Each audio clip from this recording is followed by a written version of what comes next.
Hello everyone, तपाईलाई हाम्रो च्यानलमा स्वागत छ।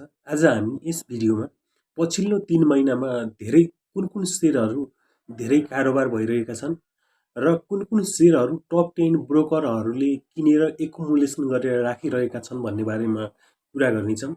यस भिडियोलाई अन्तिमसम्म हेर्नुहोला।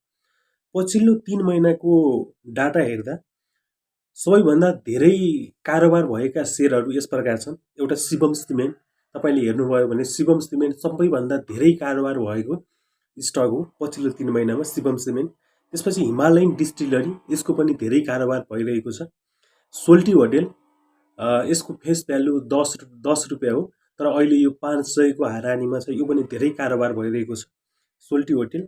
त्यसपछि एभरेस्ट बैंक, त्यसपछि नेपाल इन्भेस्टमेन्ट मेगा बैंक, यसको पनि धेरै कारोबार भइरहेको छ। तारागाउँ रिजेन्सी होटेल, यसको पनि धेरै कारोबार भइरहेको छ। त्यसपछि Nabil bank, Nepal life insurance, त्यसपछि हिमालयन एभरेस्ट इन्सुरेन्स, एउटा सिद्धार्थ प्रिमियर इन्सुरेन्स, अनि नेपाल इन्सुरेन्स, त्यसपछि शिखर इन्सुरेन्स, यसको पनि धेरै कारोबार भइरहेको छ। एउटा हाइड्रो पावरमा चिलिमे हाइड्रो पावर, यो चिलिमे हाइड्रो पावरको धेरै कारोबार भइरहेको छ। अर्को सानिमाई हाइड्रो पावर, यसको हाइड्रो पावरमा 2 वटाको धेरै हाइड्रो पावर भइरहेको छ, धेरै कारोबार भइरहेको छ। धेरै कारोबार भइरहेको एउटा चिलिमे हाइड्रो पावर, एउटा सानिमाई हाइड्रो पावर, त्यसपछि एउटा निफ्राको पनि धेरै कारोबार भइरहेको छ।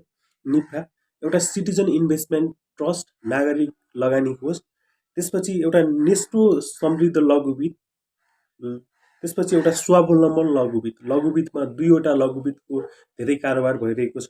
एउटा नेस्टो समृद्ध लघुवित्त र स्वावलम्बन लघुवित्त।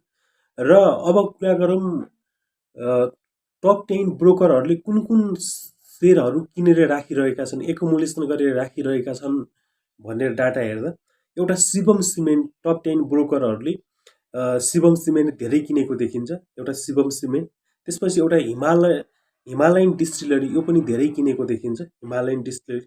त्यसपछि सोल्टी होटेल 3, त्यसपछि 4 मा तारागाउँ रिजेन्सी होटेल, त्यसपछि एभरेस्ट बैंक र नबिल बैंक गरेर यो 6 वटा कम्पनीको सेयर टप 10 ब्रोकरहरूले धेरै किनेर एकुमुलेसन गरेको राखेको देखिन्छ डाटा हेर्दा। यस्तै अरू भिडियोको लागि हाम्रो च्यानललाई सब्स्क्राइब गर्नुहोला। Thank you.